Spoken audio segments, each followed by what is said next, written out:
Hello student, मेरा नाम है भूपेंद्र गंगवार और अपने से प्रीवियस लेक्चर में पढ़ा था कि जेड इफ़ेक्ट क्या होता है क्या नहीं होता है। जिन लोगों ने जेड इफ़ेक्ट नहीं देखा है तो प्लीज़ प्रीवियस वीडियो में जेड इफ़ेक्ट देख लीजिए। और यहाँ पर अपने देखने वाले हैं एटॉमिक रेडियस के बारे में, ठीक है ना। तो सब उसी पे बेस्ड है, उसी का सब खेल है जेड इफ़ेक्ट का कि कैसे कैसे इंटर मतलब अपना इलेक्ट्रॉन दूर जाता है, पास आता है, जेड इफ़ेक्ट लगता है, इलेक्ट्रॉन में रिपल्सन लगता है। तो प्लीज़ वो देखिए पहले जाके, फिर इधर आइए। देखिए जिन लोगों ने नहीं देखा है वो आइए। सबसे पहले अपने देखते हैं एटॉमिक रेडियस। एटॉमिक रेडियस होती क्या है और किसी एटम की रेडियस कैसे निकालते हैं। तो देखिएगा, हमने देखा होगा कोई आइसोलेटेड सिंगल एटम है, आइसोलेटेड सिंगल एटम। अब वो कौन से होते हैं? नोबल गैस वाले। नोबल गैस के जितने भी एलिमेंट हैं सब कैसे हैं? आइसोलेटेड सिंगल एटम, ठीक है ना। ठीक है, अब यहाँ पर मुझे इतना बताइए, नोबल गैस सिंगल एटम है तो उसकी तो रेडियस हम देख सकते हैं, और बाकी जो बचे एलिमेंट उनका क्या करेंगे? उनका भी तो देखना है हमें।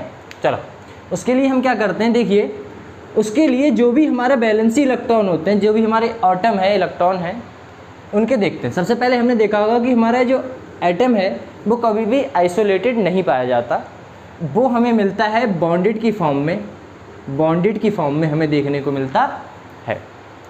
और जब हमें बॉन्डेड की फॉर्म में देखने को मिलता है तो हमें इतना बताइए, जो बॉन्ड है बीच में वो कौन सा बनता है? Covalent bond. Covalent bond. हम देख रहे हैं रेडियस के बारे में, तो रेडियस हमें देखने के लिए कोई भी हमारा क्या हुआ एटम है, कोई भी हमारा एटम है तो उससे हमें सबसे पहले बैलेंस सेल को देखना होगा। उस एटम की बैलेंस सेल को देखना होगा। उसमें हमारा लास्ट जो हमारा सबसे बाहरी बैलेंस सेल जो है, सबसे बाहरी सेल पाई जाती है। सबसे बाहरी सेल को ही हम क्या कहते हैं? आउटरमोस्ट सेल कहते हैं, और उसे ही हम बैलेंस सेल कहते हैं। उसमें हमने देखा कोई हमारा इलेक्ट्रॉन प्रेजेंट है, और वहाँ से न्यूक्लियस की दूरी, किसी एटम के न्यूक्लियस की दूरी ही क्या कहलाती है? Atomic radius.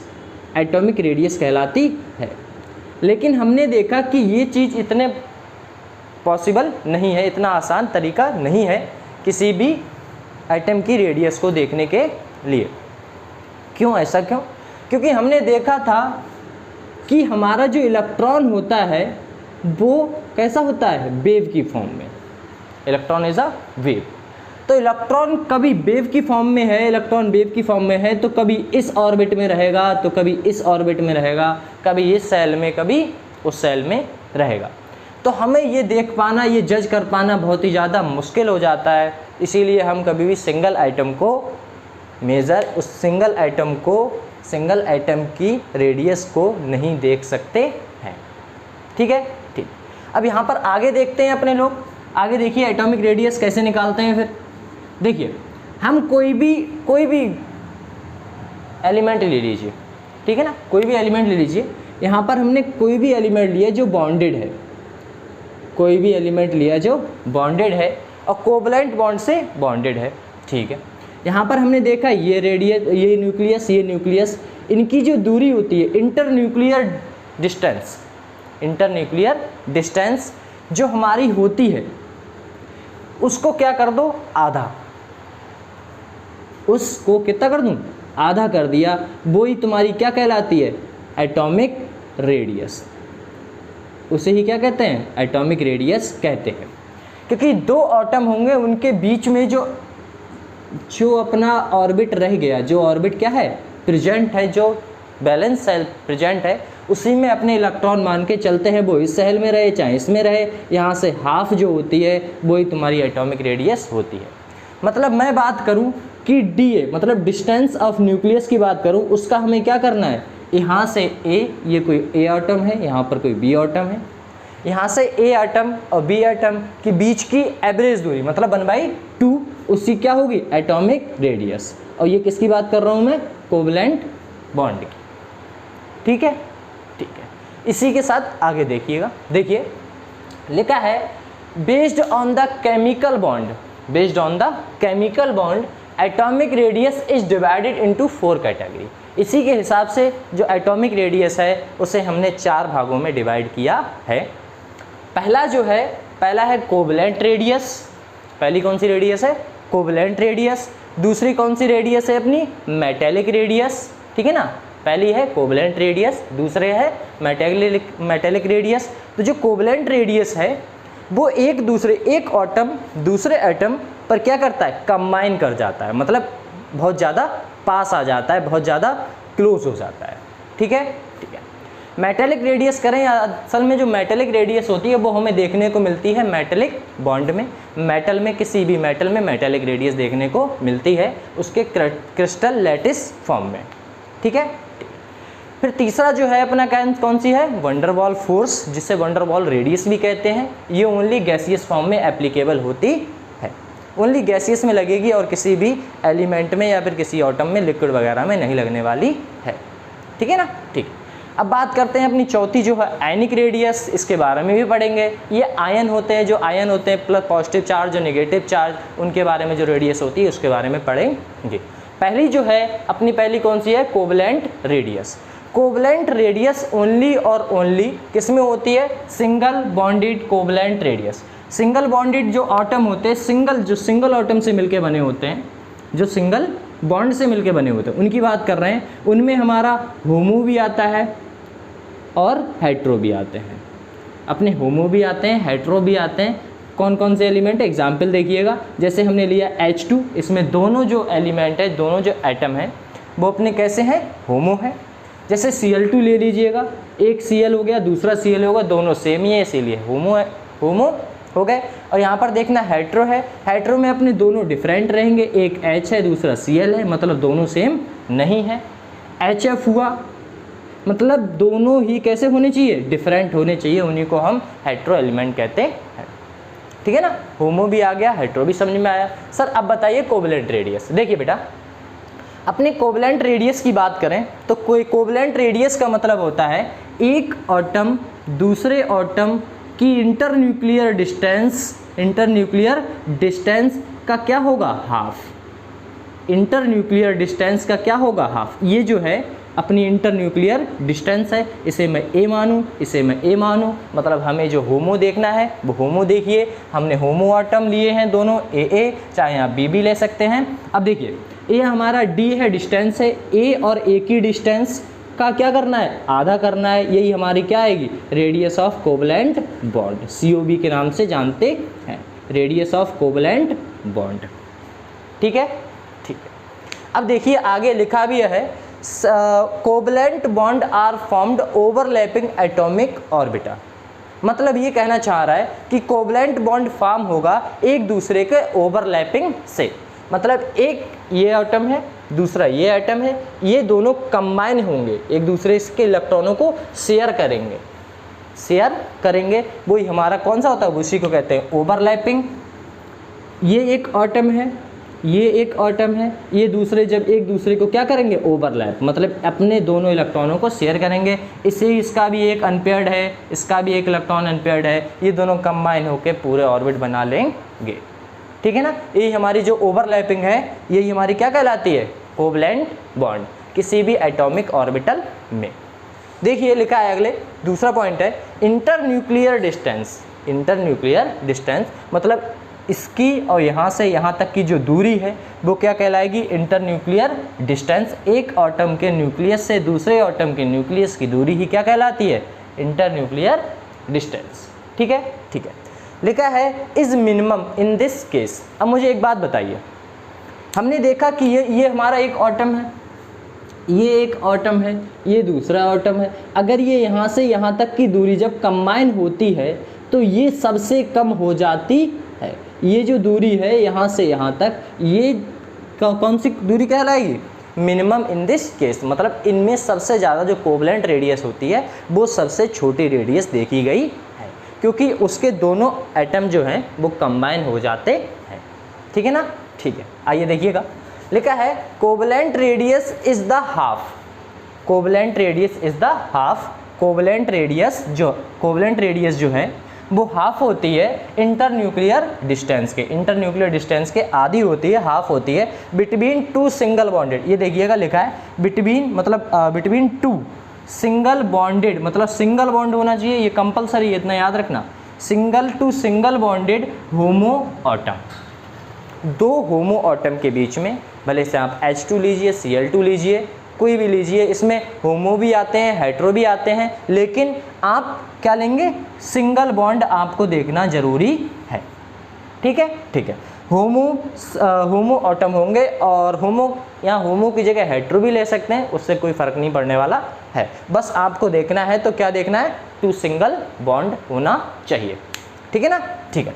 इसी के साथ अपने एक क्वेश्चन देखते हैं। क्वेश्चन है अपना, SVCR of carbon atom can be calculated using, मतलब हमें देखना है कि हमारा SVCR ऑफ कार्बन कौन सा है। तो हमने देखा होगा, एक बात बताइए, कार्बन हमारा सिंगल बॉन्ड भी बनाता है, डबल बॉन्ड भी बनाता है और ट्रिपल बॉन्ड भी बनाता है। ठीक है, ठीक। अब देखिएगा, इसमें बताना है सिंगल बॉन्ड, जो हमारे कोवलेंट बॉन्ड है, सिंगल बॉन्ड कोवलेंट रेडियस हमें बतानी है, कौन से ऑप्शन में हमारी राइट रहेगी, सही रहेगी। तो देखिएगा, यहाँ पर है C2H2। अब एक बात बताइए, यहाँ पर C2H2 है तो हमें इतना बताइए, यहाँ पर कार्बन कितने बॉन्ड बनाता है, कार्बन बनाता है 4 बॉन्ड। तो हमने देखा इसके 4 बॉन्ड, 4 इलेक्ट्रॉन अभी कैसे हैं, अनपेयर्ड है, वो पेयर्ड होना चाहेंगे। तो हमने देखा कार्बन की संख्या कितनी है, 2 है, क्योंकि C2H2 है। तो हमने देखा कार्बन की संख्या कितनी है, 2 है। बोलो ठीक है। अब हमें देखना है हाइड्रोजन की संख्या, एक इससे जोड़ दो, एक इससे जोड़ दो, बचे जो 3 अनपेयर्ड इलेक्ट्रॉन है, बचे 3 अनपेयर्ड इलेक्ट्रॉन है, इनसे क्या करेगा, कार्बन खुद ही बॉन्ड बना लेगा। और हमें देखना है यहाँ पर और यहाँ पर, कार्बन कार्बन में कोवलेंट रेडियस देख रहे हैं, ठीक है ना। तो यहाँ पर ट्रिपल बॉन्ड में तो ये एप्लीकेबल है नहीं, तो ये चला गया। बोले ठीक है। दूसरे की बात करते हैं, C2H4, यहाँ पर अपने क्या करेंगे, 2 एटम से जोड़ दो, अपने इस कार्बन को 2 एटम जोड़ दो, फिर भी देखो कार्बन कितने बॉन्ड बनाएगा, 1 2 3 4, यहाँ पर फिर से डबल बॉन्ड आ गया, तो वो कैंसिल आउट हो गया। ठीक है ना, ये भी अपना चला गया।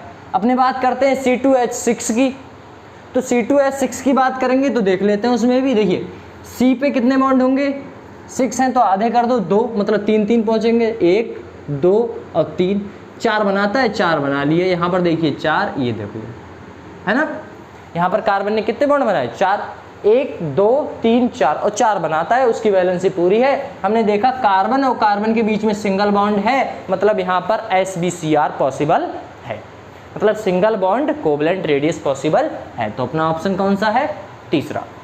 ठीक है ना। चौथे को देखो, देखो चौथे को देख लो, देखो यहाँ पर सिंगल, मतलब एक कार्बन कितने बॉन्ड बना रहा है, 4, मतलब यहाँ पर कार्बन दूसरा है नहीं, तो ये पॉसिबल है नहीं।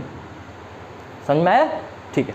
अब आइए देखते हैं अपने मेटेलिक रेडियस, और इसे कैसे क्या कहते हैं, क्रिस्टल रेडियस भी बोलते हैं। इसके बाद देखिए क्रिस्टल रेडियस जो हम देखते हैं, उसमें देखिएगा नंबर पहला है, half of the internuclear distance between 2 adjacent metallic atom in crystalline lattice structure. ठीक है। अब यहाँ पर एक बात बताइए, यहाँ पर कह रहा है जो हमारा मेटेलिक रेडियस है वो किस फॉर्म में होता है, क्रिस्टल रेडियस, मतलब ये कुछ इस फॉर्म में होते हैं कि इनके जो बॉन्ड होते हैं वो आपस में जुड़े रहते हैं, बहुत ही ज़्यादा कंबाइन, बहुत ही ज़्यादा टाइटली जुड़े रहते हैं। अब हमें एक बात बताइए, यहाँ पर कहना चाह रहा है कि half of the internuclear distance, मतलब हम किसी 2 एटम को उठा लें, किसी 2 एटम को उठा लें, तो हमने 2 एटम उठा लिए, एक ये है और दूसरा ये है। ठीक है। अब आप यहाँ पर कह रहा है internuclear distance of 2 atom, 2 atom की इंटरन्यूक्लियर डिस्टेंस यही तो हुई। बोले ठीक है। यहाँ पर कह रहा है between 2 adjacent metallic radius metallic atom in crystal lattice structure, crystal lattice structure में इसकी जो आधी रेडियस होगी, मतलब इसकी जो इंटरन्यूक्लियर डिस्टेंस की हाफ रेडियस होगी, वो आपकी क्या कहलाएगी, मेटेलिक रेडियस। क्या कहलाएगी, मेटेलिक रेडियस। कोवलेंट रेडियस क्या थी, कोवलेंट रेडियस जस्ट कंबाइन हो जाती थी, ऑर्बिट क्या हो जाते थे, एक दूसरे के ऊपर ओवरलैप हो जाते थे। तो मुझे इतना बताइए, अगला देखो पॉइंट है, these is no overlap atomic orbital, मतलब ये एक दूसरे के क्या नहीं हुए, ओवरलैप नहीं हुए हैं, एक दूसरे के ऊपर ओवरलैप नहीं हुए हैं। तो ये चीज़ हमारी किससे होगी, कोवलेंट रेडियस। देखिए कोवलेंट रेडियस क्या था, ओवरलैप कर जाता था। तो यहाँ पर हमें देखने को मिला कि मेटेलिक रेडियस जो है, मेटेलिक रेडियस बड़ी होगी कंपेयर टू कोवलेंट रेडियस के। कोवलेंट रेडियस कंबाइन हो जाती है, ऑर्बिट मतलब ओवरलैप हो जाती है, यहाँ पर ओवरलैप नहीं हो रही है मेटेलिक रेडियस। Done done. आगे देखिए अगला है अपना वंडरवॉल रेडियस। वंडरवॉल रेडियस की बात करें तो देखिएगा ये only van der Waals radius only noble gas में पाई जाती है, नोबल गैस में देखने को मिलती है, और कभी कभी ये नॉन मेटल में भी देखने को मिल जाती है। क्या मिल जाती है? Van der Waals radius. ठीक है ठीक है। यहाँ पर लिखा है those autumn like noble gas, मतलब जो नोबल गैस के एलिमेंट हैं उनकी बात कर रहे हैं। विच आर नॉट बॉन्डेड, एक दूसरे से बॉन्डेड नहीं रहते हैं। क्यों नहीं रहते हैं? एक बात बताइए, कोई भी गैस कभी किसी से कंबाइन नहीं रहती है, वो एक अट्रैक्टिव फोर्स होता है, उसको कहते हैं वंडरवॉल फोर्स। और यहाँ पर एक बात बताइए, अगर मैं किसी एटम की रेडियस को देखने जाऊँगा तो मैं किसी होमो को उठाऊँगा, किसी होमो मतलब किसे उठाऊँगा? एटम को। बोले ठीक है, यहाँ पर एक एटम उठाया, यहाँ पर दूसरा एटम उठाया। अब मैंने देखा इनकी रेडियस तो वो कैसा है, गैसियस एलिमेंट है, वो तो भाग जाएगा। तो मुझे क्या करना पड़ेगा? गैस को पकड़ के उसे प्रेशर के रूप में दबा के रखना पड़ेगा, उसे सॉलिड के रूप में रखना पड़ेगा, तभी वो रुकने वाले हैं, तभी अपने उनकी रेडियस देख सकते हैं। कंफर्म? किसी भी गैसियस एटम को आप उठाइए और उन्हें प्रेशर के रूप में दबाइए, और दबाने के बाद जब सॉलिड रूप में हो तभी आप उनका रेडियस देख सकते हैं। देखिएगा यहाँ पर लिखा है विच आर नॉट बॉन्डेड, वो बॉन्डेड नहीं होते हैं विद ईच अदर, एक दूसरे से बॉन्डेड नहीं होते हैं। Experience a weak attractive force, और उनके बीच में जो लगने वाला फोर्स है वो वंडरवॉल फोर्स है, वो कैसा होता है? बहुत ज़्यादा वीक होता है। टू कम नियर, मतलब अपने एटम के पास वाले एटम के, जो पास वाला एटम है उनके बीच में जो फोर्स होता है वो बहुत ज़्यादा वीक होता है। ठीक है ठीक है। अब देखिएगा लिखा है सेकेंड पॉइंट है half of the inter nuclear distance, मतलब लिखा है half of the distance between nucleus, मतलब न्यूक्लियस के बीच की दूरी है जो, of adjacently place in solid state, मतलब उसे हम दबा के रखते हैं सॉलिड स्टेट में, ऑफ अ नोबल गैस को, और नोबल गैस में ही क्या पाई जाती है अपनी? Van der Waals radius. Noble gas is van der Waals radius कहते हैं। किसी भी गैस को उठाइए और उन्हें दबा के रखिए, ठीक है ना, और जो रेडियस निकलेगी, क्योंकि वैसे तो आप इंची टेप से नाप नहीं सकते, कभी एटम इधर जाएगा कभी इधर जाएगा, है ना। चलो देखिए लिखा है सी पॉइंट है inert guys have only, inert guys have only किसमें पाई जाती है? अपनी वंडरवॉल रेडियस पाई जाती है। Inert guys have only van der Waals radius, मतलब इनर्ट गैस में ही वंडरवॉल रेडियस पाई जाती है। ठीक है ना, ठीक है। इसी के आगे पॉइंट है, देखो मैंने यहाँ पर भी कहा है कि ये गैस नोबल गैस में भी, मतलब ये फोर्स जो है, जो रेडियस है, ये नोबल गैस में भी देखने को मिलता है और नॉन मेटल में भी देखने को मिलता है। ठीक है, ठीक है। देखिए आगे अगला पॉइंट है in molecules of non metal solid. ठीक है ना, हमने देखा होगा कि सबसे पहले मैंने बताया भी था आपको कि अपना इनर्ट गैस भी वंडरवॉल फोर्स में एग्जिस्ट करती है, वंडरवॉल रेडियस में एग्जिस्ट करती है, एंड नॉन मेटल भी एग्जिस्ट करते हैं। अब हमने देखा नॉन मेटल जो है, अपना लिखा है नॉन मेटल सॉलिड। जब नॉन मेटल हमारा सॉलिड फॉर्म में होगा तब उसमें क्या क्या मिलेगा देखने को? अपन को कोवलेंट रेडियस भी मिलेगी एंड वंडरवॉल रेडियस भी एग्जिस्ट करती है, वंडरवॉल रेडियस भी एग्जिस्ट करती है। देखिएगा कैसे, हमने यहाँ पर कोई एटम उठाया, मान लीजिए ये हमारा एटम है, इसमें हम मान लिया ये है कौन सा? क्लोरीन। ये भी अपना क्लोरीन है, नॉन मेटल है, दोनों नॉन मेटल हैं, बोले ठीक है। इनकी इंटरन्यूक्लियर डिस्टेंस की आधी क्या होती है? वंडरवॉल रेडियस, बोले ठीक है। ऐसे ही हमने देखा दूसरा एटम भी होगा, ठीक है। देखिएगा एक एटम ये भी है, एक एटम ये भी है। यहाँ पर हमने देखा ये मॉलिक्यूल Cl2 का है, बोले ठीक है। यहाँ पर भी ये Cl है, ये भी Cl है, दोनों कैसे हैं? होमो एटम है, ठीक है ना, ठीक है। देखिए यहाँ पर मैंने देखा ये एटम के बीच की इंटरन्यूक्लियर डिस्टेंस, मतलब न्यूक्लियस और न्यूक्लियस के बीच की दूरी ही क्या कहलाती है? कोवलेंट रेडियस, कोवलेंट रेडियस कहलाती है।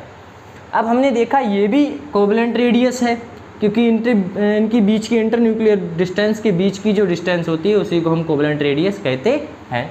अब यहाँ पर देखिए इस एटम के इंटरन्यूक्लियर डिस्टेंस ये वाला और एक न्यूक्लियस ये वाला, इनके जो बीच की, इन दोनों के बीच की जो डिस्टेंस होगी उसका हाफ, जो रेडियस कहलाएगी वो आपकी क्या कहलाएगी, वंडर वॉल रेडियस। दो एटम के बीच में जो डिस्टेंस होती है उनका हाफ ही आपकी क्या कहलाएगी, वंडर वॉल रेडियस। ठीक है ना। तो देखिए ये अपना कौन सा हुआ, नॉन मेटल था। नॉन मेटल में अपने को देखने को मिला कि अपना क्या क्या कौन कौन से होंगे। सबसे पहली बात इधर देखिए, यहाँ पर है अपना वंडर वॉल रेडियस भी देखने को मिला, वंडर वॉल रेडियस भी मिला, और अपने को कोवलेंट रेडियस भी देखने को मिली। वंडर वॉल भी देखने को मिला और कोवलेंट रेडियस भी देखने को मिली। देखिएगा यहाँ पर अपने बात करते हैं वंडर वॉल और कोवलेंट रेडियस दोनों देखने को मिली हैं। तो मुझे इतना बताइए सबसे पहले कि अपने जो देखें अपने 3 रेडियस पड़ी हैं उनमें से सबसे ज़्यादा जो सबसे डिस्टेंसेबल होगी, सबसे ज़्यादा जो रेडियस होगी वो कौन सी होगी, wonder wall radius. Wonder wall radius होगी, उसके बाद कौन सी होगी, कोवलेंट रेडियस तो सबसे बाद में आती है। तो उसके बाद होगी मेटेलिक रेडियस। कौन सी, मेटेलिक रेडियस। बोले ठीक है, मेटेलिक रेडियस होगी। फिर उसके बाद जो थी वो होती है अपनी कोवलेंट रेडियस। कौन सी होती है, कोवलेंट रेडियस। ये सीक्वेंस याद रखिएगा। ठीक है, सबसे बड़ी वंडर वॉल रेडियस, उसके बाद वो मेटेलिक रेडियस, उसके बाद कोवलेंट रेडियस। Done done. आइए आगे देखते हैं, अपने बात करते हैं आयनिक रेडियस, जो अपनी कौन सी है, 4th वाली, लास्ट वाली है। इसमें देखिएगा जो रेडियस है आयनिक रेडियस, इसमें 2 पार्ट होते हैं। अगर इस पर कोई पॉजिटिव चार्ज आता है तो उसे बोलेंगे कैटायनिक रेडियस, और अगर इस पर निगेटिव चार्ज आ जाता है तो उसे बोलेंगे एनायनिक रेडियस। ठीक है ना। अपनी बात करते हैं सब cationic radius. Cationic radius when an neutral atom loss electron. जब हमारा कोई न्यूट्रल एटम, जैसे मान लीजिए सोडियम है, सोडियम जब अपना 1 इलेक्ट्रॉन लॉस करेगा तो उसकी एटॉमिक रेडियस पे क्या फ़र्क पड़ेगा वो चीज़ देखते हैं। सबसे पहले हमने देखा इसके प्रोटॉन। तो सोडियम जो हमारे सोडियम होता है उसके प्रोटॉन जो होते हैं वो 11, क्योंकि एटॉमिक नंबर जितना होता है उतना ही हमारे प्रोटॉन होते हैं। ठीक है ना। यहाँ पर इलेक्ट्रॉन देखिए, इलेक्ट्रॉन पे कोई फ़र्क नहीं पड़ेगा, वो 11 के 11 रहेंगे, क्योंकि न्यूट्रल एटम था, वहाँ से ना कोई पॉजिटिव चार्ज इलेक्ट्रॉन निकला है, ना ही निगेटिव चार्ज, ना ही इलेक्ट्रॉन आया है। तो आगे देखते हैं, हमने देखा Na+, यहाँ पर Na+ में से प्रोटॉन की संख्या तो हमेशा रिमेन सेम रहेगी, और इलेक्ट्रॉन हमारा 1 लॉस हो चुका है, मतलब हमने देखा हमारे कितने इलेक्ट्रॉन बचेंगे, 10। पॉजिटिव चार्ज आए तो आप माइनस कर दीजिएगा इलेक्ट्रॉन, और नेगेटिव चार्ज आ जाए तो आप उसमें ऐड कर दीजिएगा, किसे, इलेक्ट्रॉन को। देखिए यहाँ पर हमारा जब इंटरन्यूक्लियर डिस्टेंस, मतलब ये मान के चलिए कि हमारा यहाँ पर ये ऑर्बिट्स है, और ऑर्बिट्स में सबसे बाहरी सेल में जो इलेक्ट्रॉन रहता है वहीं से तो हमारा दूरी रहेगी, और वहीं से अपने इलेक्ट्रॉन क्या करेंगे, निकल जाएंगे। और वहीं से जब इलेक्ट्रॉन निकलेगा, तो अभी तक तो नहीं निकला है, लेकिन इसमें देखिए अपना इलेक्ट्रॉन क्या किया, लॉस कर दिया। यहाँ से जब इलेक्ट्रॉन ने लॉस कर दिया, मतलब यहाँ से इलेक्ट्रॉन ये गायब हो चुका है। अब जो नेक्स्ट जो मतलब इनिशियल स्टेज पे जो इलेक्ट्रॉन रहेगा वो हमारा यहाँ पर प्रेजेंट है। अब यहाँ से मैंने देखा ये दूरी जो कम रहेगी या फिर ये दूरी कम रहेगी, बताइए कौन सी दूरी कम रहेगी। हमने देखा कि सर हमारी ये वाली दूरी कम रहेगी। बोले क्यों, क्योंकि इलेक्ट्रॉन अब इसके पास में आ गया, ये इलेक्ट्रॉन हमारा नहीं निकला था, ये इलेक्ट्रॉन निकल चुका है। अब जो पास में जो इलेक्ट्रॉन होगा वहाँ से इंटरन्यूक्लियर डिस्टेंस कैसी रहेगी, मतलब एटॉमिक रेडियस कैसी रहेगी, थोड़ी पास में रहेगी, तो रेडियस जो है वो कम हो गई, और यहाँ पर रेडियस ज़्यादा है, मतलब जो हमारा न्यूट्रल एटम होता है उसकी एटॉमिक रेडियस ज़्यादा होती है। Done done. ठीक है, यहाँ पर एक चीज़ और देखते हैं कि जो हमारा जेड इफेक्ट, हमने कल पढ़ाया भी था कि जो जेड इफेक्ट है, अगर इंटरन्यूक्लियर डिस्टेंस, अगर यहाँ पर मतलब न्यूक्लियस और किसकी दूरी, इलेक्ट्रॉन की दूरी अगर ज़्यादा है, तो जो जेड इफेक्ट है वो कैसा लगेगा, कम लगेगा, ज़्यादा, कम लगेगा। और जब हमारा जेड इफेक्ट कम लगेगा तो रेडियस जो है, एटॉमिक रेडियस, वो कैसी रहेगी, एटॉमिक रेडियस बढ़ जाएगी, मतलब ज़्यादा रहेगी। यहाँ पर हमने देखा जेड इफेक्ट हमारा कैसा है, ज़्यादा है, तो जब हमारा जेड इफेक्ट कैसा रहेगा, ज़्यादा है, तो एटॉमिक रेडियस जो है, जो रेडियस है वो कैसी रहेगी, कम रहेगी। तो हमें पता चला जब भी हमारा कोई इलेक्ट्रॉन निकल जाता है तो एटॉमिक रेडियस कम हो जाती है। तो यहीं पर लिखा गया है, देखो सेकंड पॉइंट में, cationic radius is always smaller than ionic radius, मतलब atomic radius. Cationic radius small रहेगी हमेशा, किससे, एटॉमिक रेडियस से। लिखा है because after losing of electron, electron को लॉस कर देता है, नंबर ऑफ इलेक्ट्रॉन रिड्यूस हो जाएंगे, नंबर ऑफ इलेक्ट्रॉन कैसे हो जाएंगे, कम हो जाएंगे, but number of proton remain same. Number of proton कैसे रहे थे? सेम। ठीक है, ठीक है। यहाँ पर कह रहा है remain same due to this Z effect increase. अगर जेड इफेक्ट इंक्रीज हुआ है तो एटॉमिक रेडियस क्या रहेगी? डिक्रीज। अगर जेड इफेक्ट इंक्रीज हुआ तो एटॉमिक रेडियस डिक्रीज हो जाएगी। ठीक है, ठीक है। अब यहाँ पर मैं देखते हैं आगे, यहाँ पर अपना जो रिलेशन निकल के आया, साइज इन्वर्सली प्रोपोर्शन है किसके? जेड इफेक्ट के। मतलब अगर जेड इफेक्ट आपका बढ़ेगा तो साइज अपना घटेगा, और जेड इफेक्ट कम होगा तो अपना साइज बढ़ेगा। ठीक है, ये अपना इन्वर्सली प्रोपोर्शन रिलेशन आया। साइज बढ़ा, जेड इफेक्ट घटा, जेड इफेक्ट घटा तो साइज बढ़ा। ठीक है, ठीक है। आगे देखते हैं, अपना है पहला, मतलब अपना सेकेंड है, ये क्या कौन सी थी? Cationic radius. आगे बात करते हैं एनायनिक रेडियस के। लिखा है एनायनिक रेडियस में लिखा है व्हेन एन न्यूट्रल एटम, जब हमारा न्यूट्रल एटम क्या करता है? Neutral atom gain electron, electron को क्या करता है? गेन कर लेता है। जैसे हमने देखा हमारा कोई नॉन मेटल है, ठीक है ना, क्लोरीन उठाया, मैंने इसे एक इलेक्ट्रॉन दे दिया और इसने इलेक्ट्रॉन एक्सेप्ट कर लिया। मतलब हमने देखा यहाँ पर when an neutral atom gain electron, electron को क्या कर लिया है? गेन कर लिया है, तो नेगेटिव चार्ज आ जाएगा, क्योंकि इलेक्ट्रॉन की जो टेंडेंसी होती है वो कैसी होती है? नेगेटिव। ठीक है, ठीक है। आगे देखिए, gain electron it is convert into cation, वो किस में चेंज हो जाएगा? एनायन, सॉरी, एनायन में चेंज हो जाएगा। जब आप कोई भी न्यूट्रल एटम जो कोई इलेक्ट्रॉन ग्रहण करता है तो इलेक्ट्रॉन की टेंडेंसी होती है कि वो नेगेटिव चार्ज रखता है। अब नेगेटिव चार्ज रखेगा, दूसरे के पास जाएगा इलेक्ट्रॉन, तो वह नेगेटिव चार्ज उसके ऊपर लगा देगा। यहाँ पर देखिए रेडियस की बात करते हैं। यहाँ पर जो अपना सेल है, यहाँ से जो क्लोरीन है वहाँ से अपना इलेक्ट्रॉन अभी बरकरार है, जैसा है वैसा है, न्यूट्रल एटम कोई फ़र्क नहीं पड़ा। तो मैं इससे प्रोटॉन की संख्या की बात करूँगा तो एटॉमिक संख्या जो उसकी होती है वो कितनी होती है? 17। तो उतना ही हमारा क्या होगा? प्रोटॉन। जितना हमारा एटॉमिक नंबर होगा वही हमारी क्या होगी? प्रोटॉन की संख्या। ठीक है ना, ठीक है। यहाँ पर हमने देखा ये 17 है, तो यहाँ पर मैंने देखा कि अपना इलेक्ट्रॉन कितना आएगा? इलेक्ट्रॉन की संख्या भी सेम रहेगी। यहाँ पर प्रोटॉन हम रिमेन सेम, हमेशा सेम रहते हैं, लेकिन इलेक्ट्रॉन जो है कितने हो जाएंगे? 18। मैंने कहा था प्लस आ जाए तो आ जाता है, प्लस आ जाए तो मतलब इलेक्ट्रॉन आ गया उसके पास, और निगेटिव आ मतलब पॉजिटिव चार्ज आ गया तो इलेक्ट्रॉन चला गया उसके पास से, मतलब एटम के पास से। ठीक है ना, ठीक है। यहाँ पर अपनी बात करते हैं जेड इफेक्ट की। तो जेड इफेक्ट की यहाँ पर और जेड इफेक्ट की यहाँ पर। एक बात बताइए, अपना यहाँ पर ऑर्बिट में सेल आ चुके हैं, मतलब एक इलेक्ट्रॉन बाहर से आ चुका है, तो यहाँ पर दूरी बढ़ेगी, इंटरन्यूक्लियर डिस्टेंस कम होगी। तो इंटरन्यूक्लियर डिस्टेंस अपनी क्या करेगी?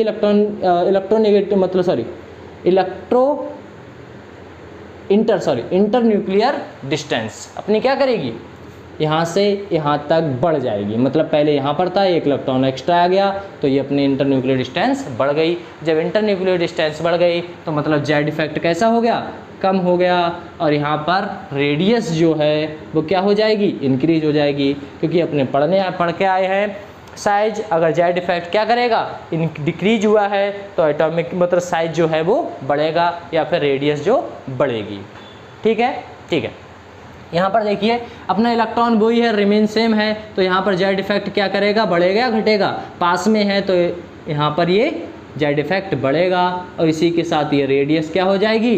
गिर जाएगी। ठीक है ना, इन्वर्सली प्रोपोर्शन है इसलिए। ठीक है ना, ठीक है। यहाँ पर कुछ क्वेश्चंस भी हैं, देखिए क्वेश्चन देखिए, क्वेश्चन करा देते हैं आपको। जैसे मैं बात करता हूँ एफ की और एफ माइनस की, तो जिसके ऊपर नेगेटिव चार्ज है उसकी क्या होगी? एटॉमिक रेडियस ज़्यादा होगी या कम होगी? जिसके ऊपर नेगेटिव चार्ज है उसकी एटॉमिक रेडियस ज़्यादा होगी, क्योंकि उसमें इंटरन्यूक्लियर डिस्टेंस मतलब जो जेड इफेक्ट है, जेड इफेक्ट कैसा रहेगा? कम लगेगा, इंटरन्यूक्लियर डिस्टेंस ज़्यादा हो जाएगी। ठीक है ना, इंटरन्यूक्लियर डिस्टेंस ये। ठीक है ना बस आगे देख रहे हैं तो आगे आप क्वेश्चन देख लीजिए, बहुत सारे हैं। जैसे मैं बात करूँ Na की, Na+ की, Na+2 की, इसमें आपको देखना है क्या? इंटरन्यूक्लियर डिस्टेंस मतलब साइज देखना है आपको, साइज देख लीजिए। रेडियस की बात करते हैं तो यहाँ पर जो लिखा है एटॉमिक रेडियस मतलब जेड इफेक्ट बढ़ने से, पॉजिटिव चार्ज बढ़ने से रेडियस कम हो जाती है। तो सबसे ज़्यादा जो रेडियस रहेगी वो कौन से की रहेगी? N जो न्यूट्रल है, या फिर एक इलेक्ट्रॉन निकाल चुका है, या फिर 2 इलेक्ट्रॉन निकाल चुका है। तो हमने देखा जिसका अगर मेरा पॉजिटिव चार्ज जिस पे कम है उसकी एटॉमिक रेडियस कैसी रहेगी? उसका साइज, उसका रेडियस कैसी रहेगी, एटॉमिक रेडियस कैसी रहेगी, कम रहेगी, ठीक है ना। जिसका पॉजिटिव चार्ज ज़्यादा है तो उसकी कम रहेगी, और जिसका पॉजिटिव चार्ज कम है उसकी ज़्यादा रहेगी, ठीक है ना, साइज के हिसाब से। ठीक, देखिएगा यहाँ लिखा हुआ है फैक्टर अफेक्टिंग एटॉमिक साइज। हम साइज के बारे में कहते हैं कि ऐसे कौन से फैक्टर हैं जो हमारे फैक्टर को, मतलब एटॉमिक रेडियस को या एटॉमिक साइज को क्या कर सकते हैं, कम कर सकते हैं। तो देखिएगा लिखा हुआ है पीरियड। सबसे पहले चलते हैं अपने पीरियड में।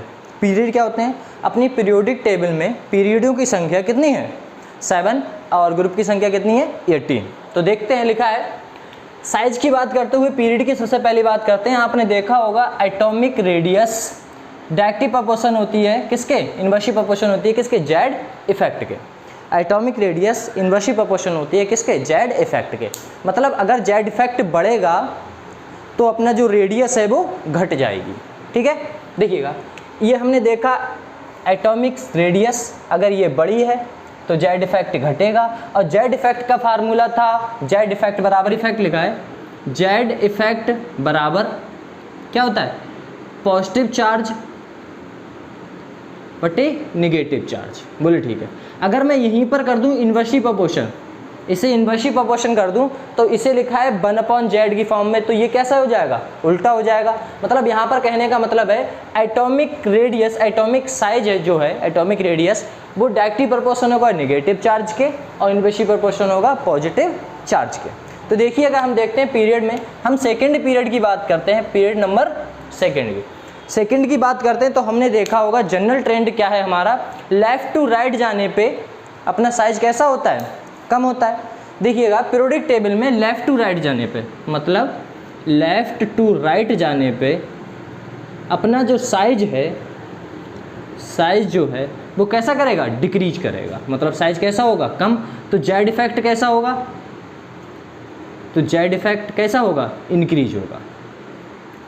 क्योंकि हमें पता है इधर से इधर जाने पे हमारा साइज कैसा हो रहा है, छोटा होता जा रहा है, तो जेड इफेक्ट कैसा होता जा रहा है, बढ़ता चला जा रहा है, ठीक है ना। ठीक, तो हम देखते हैं कि सबसे बड़ा साइज हमारा किसका होता है, लिथियम का, फिर बेरिलियम का, फिर बोरॉन का, फिर कार्बन का, नाइट्रोजन का, ऑक्सीजन का, और अपने देखते हैं यहाँ पर, अपने देखते हैं पीरियड थर्ड में अपने देखते हैं तो अपने देखने को मिलता है कि इधर से इधर लेफ़्ट टू राइट जाने पे जो अपना कॉमन ट्रेंड पहले भी था अब भी है कि अपने देखेंगे लेफ़्ट टू राइट जाने पे अपना साइज कैसा करेगा, डिक्रीज करता जाएगा और जेड इफेक्ट बढ़ता चला जाएगा। अपने बात करते हैं, ये तो कॉमन है, अपने बात करते हैं इन ग्रुप में, ग्रुप की बात कर लेते हैं, पीरियड की तो बात कर ली, कॉमन इफेक्ट सब में रहेगा, लेकिन एक थर्ड पीरियड ऐसा है जिसमें ट्रांजिशन एलिमेंट मतलब डी ब्लॉक में अपने को वेरिएशन देखने को मिलेंगे, ठीक है, वो हम बताने वाले हैं अभी। देखिएगा पहले ग्रुप की बात करते हैं, अपने ग्रुप में बात करते हैं। ग्रुप है एटॉमिक रेडियस डायरेक्टिव प्रोपोर्शन है नंबर ऑफ सेल के।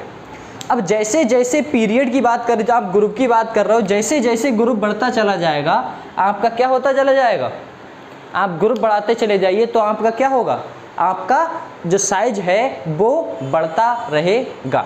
नीचे जाने पे अपने देखते हैं पीरियोडिक टेबल में अप टू डाउन यहाँ लिख लेते हैं। देखिए अप टू डाउन जाने पे अपना जो साइज है वो इंक्रीज होता है, क्योंकि नंबर ऑफ सेल अपने इंक्रीज होते रहते हैं।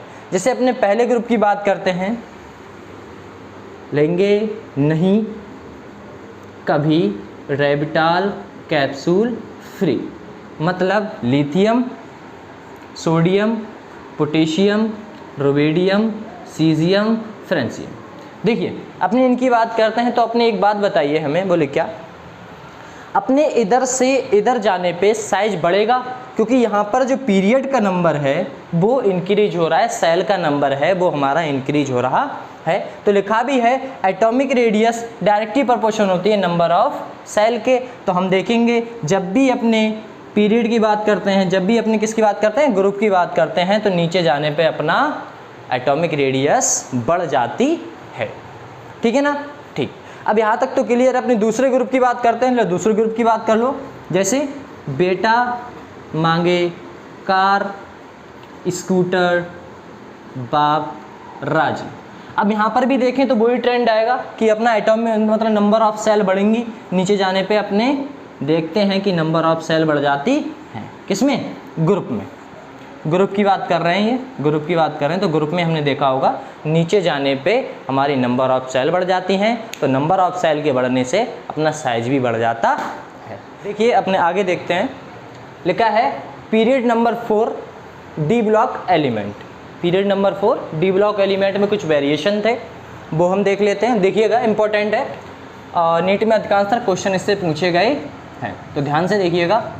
देखिए इसमें लिखा है कि अपने जब पीरियड में, जब अपने पीरियड की बात करते हैं नंबर 4 की, डी ब्लॉक के एलिमेंट की, तो वहाँ पर हमें कुछ वेरिएशन देखने को मिलते हैं। वेरिएशन क्या है वो देखते हैं। सबसे पहले हमें देखने को मिला यहाँ से यहाँ तक, मतलब एमन तक, फिर फी को नी, फिर सी यू और जेडन तक। यहाँ तक तो नॉर्मल ट्रेंड रहता है, ऐसा क्यों होता है वो भी देखेंगे। यहाँ पर तो नॉर्मल ट्रेंड रहता है, जैसे आपने देखा लेफ़्ट टू राइट जाने पे अपना साइज कैसा हो रहा था, डिक्रीज हो रहा था, तो यहाँ पर भी डिक्रीज हो रहा है। फिर फी को नी, इनका साइज इक्वल हो जाता है, दोनों के बराबर हो जाता है। And C U and Zn का क्या हो जाता है, कॉपर एंड जिंक का कैसा हो जाता है, बढ़ जाता है साइज। ठीक है ना, तो देखते हैं कैसे। यहाँ पर लिखा है जेड इफेक्ट डिक्रीज है, मतलब ज़्यादा है कंपेयर टू स्क्रीनिंग इफेक्ट के। यहाँ पर जेड इफेक्ट ज़्यादा हो गया कंपेयर टू स्क्रीनिंग इफेक्ट के, मतलब ये दोनों बराबर हो गए हैं। और यहाँ पर देखा जाए जेड इफेक्ट बड़ा हो गया, जेड इफेक्ट छोटा हो गया कंपेयर टू स्क्रीनिंग इफेक्ट के। ठीक है ना, तो यहाँ पर देखो लिखा है, अपने सबसे पहले इन्हें समझते हैं। तो हमने देखा जेड इफेक्ट होता क्या है, ये अपना न्यूक्लियस है, उसके चारों तरफ क्या है, अपने सेल हैं या फिर ऑर्बिट्स हैं। अब मैंने देखा ये अपने इलेक्ट्रॉन्स रखा हुआ है, आउटर मोस्ट सेल में इलेक्ट्रॉन रखा हुआ है और इनर सेल में भी इलेक्ट्रॉन रखे हुए होंगे। तो मैंने देखा जैसे जैसे अपने बढ़ते जाते हैं इलेक्ट्रॉनों की संख्या, जैसे जैसे अपने आगे बढ़ते जाते हैं, लेफ्ट टू राइट बढ़ते चले जाते हैं, तो इलेक्ट्रॉनों की संख्या क्या होती रहती है, इंक्रीज होती रहती है। तो देखिएगा जैसे जैसे मैं आगे बढ़ रहा हूँ तो हमने देखा होगा कि अपने इलेक्ट्रॉनों की संख्या बढ़ रही है, मतलब इसमें ये ट्रेंड आया, बोले ठीक है। इस वाले में एक और आ गया इलेक्ट्रॉन, बोले ठीक है। यहाँ पर एक और इलेक्ट्रॉन आ गया, बोले ठीक है। यहाँ पर एक और आ गया और इसमें एक और आ गया। तो अपने देखा होगा कि इस साइड से अभी तो देखना, अभी अपने पास यहाँ पर कितना है, ओनली एक ही इलेक्ट्रॉन है। अगर ये मान के चलूँ मैं किसका है, इस वाले इलेक्ट्रॉन का, मतलब इस वाले और किसका, एटम का, ये है हमारा सेल। ठीक है ना, देखिए तो अपने बात करते हैं यहाँ पर एक ही इलेक्ट्रॉन है आउटर मोस्ट सेल में। अब यहाँ पर आउटर मोस्ट सेल में एक इलेक्ट्रॉन है तो क्या होगा, यहाँ पर इतना ज़्यादा वेरिएशन हो जाएगा नेगेटिव चार्ज और नेगेटिव चार्ज में कि यहाँ पर ये इलेक्ट्रॉन इधर नहीं आ सकता। ये पूरा फोर्स लगाना चाहेगा, इसे अट्रैक्ट करना चाहेगा, क्योंकि ये है कैसा, ये पॉजिटिव, ये नेगेटिव, दोनों में अट्रैक्शन होगा। लेकिन यहाँ पर ये कैसा है, ये नेगेटिव है और ये भी नेगेटिव है, तो नेगेटिव नेगेटिव में रिपल्सन होगा, मतलब इनर सेल के इलेक्ट्रॉन आउटर सेल को अंदर नहीं, आउटर सेल के इलेक्ट्रॉन को अंदर नहीं आने देंगे। तो यही हमारा क्या कहलाता है, जेड इफेक्ट। अब यहाँ तक तो नॉर्मल ट्रेंड रहा था, अपने जैसे चल रहे थे, और जैसे जैसे इधर बढ़ रहे हैं अपने सेलों के क्या हो रहे हैं, इलेक्ट्रॉन बढ़ते हुए चले जा रहे हैं। अब जब बढ़ते चले जा रहे हैं तो इनर सेल का जो रिपल्सन था और जो आउटर सेल का जो रिपल्सन था वो कैसा हो जाएगा, मतलब जेड इफेक्ट बराबर हो जाएगा किसके, स्क्रीनिंग इफेक्ट के। अब जेड बराबर स्क्रीनिंग इफेक्ट हो गया तो साइज पे तो वेरिएशन आ गया, मतलब इसका साइज दूसरे के बराबर, दूसरे के बराबर, तीसरे के बराबर। मतलब हमने देखा कि यहाँ तक तो अपना नॉर्मल ट्रेंड है, यहाँ तक तो नॉर्मल ट्रेंड है। फिर फी को नी का साइज कैसा हो जाता है, दोनों का रिपल्सन अट्रैक्शन कैसा हो जाता है, बराबर हो जाता है।